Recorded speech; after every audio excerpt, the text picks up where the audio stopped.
What's up guys, welcome back to another video. Today I'm going to give you a 1 week update on the brand new iPad Pros. And also I'm going to answer the question, is the new 12.9 inch model worth the upgrade coming from 11 inch user? After using devices for a week, here are some pros and cons I found for the iPad Pros. When it came to the 11 inch model, the obvious pro of it is the portability. It's easy to take around wherever you go. It's easy for one-hand use. It's easy to use when you're laying in bed. The second pro is it's the same price as the last year's model, but with the brand new M1 processor, which changed the game when it came to ARM chips.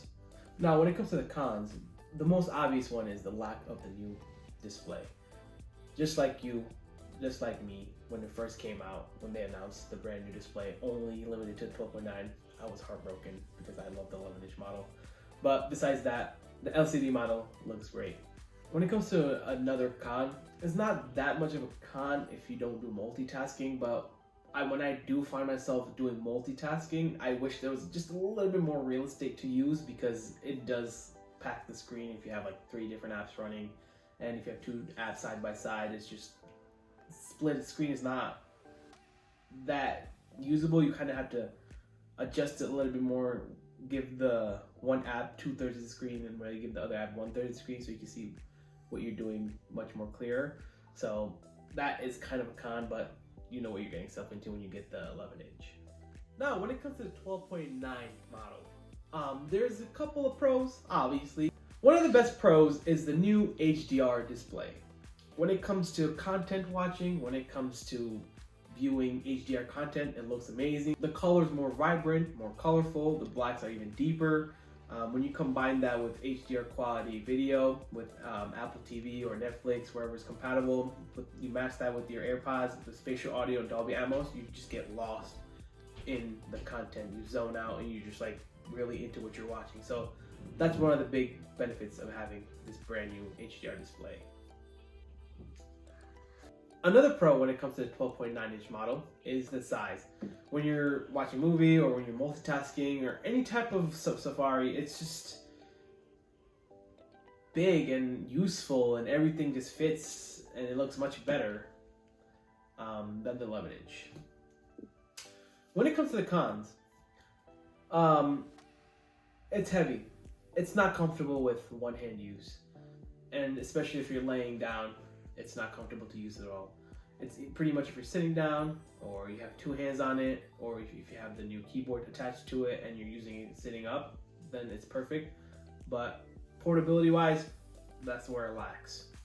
Another con would be the pricing. Due to the new display, they increased the price of $100. But when it compared to the 11 inch, you're paying almost $300 more for a better display.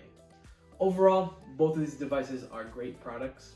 They have their disadvantages, they have their advantages, but when it comes to the user, which is you can choose which one are you willing to sacrifice and which one are you not willing to compromise on.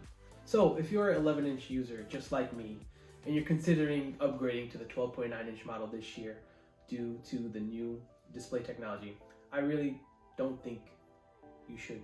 One, there isn't that much of a difference. I mean, don't get me wrong, there is a difference. You can clearly see the colors are more brighter, it's more vibrant, the blacks are even deeper, and when you put it side by side, you can really tell the difference.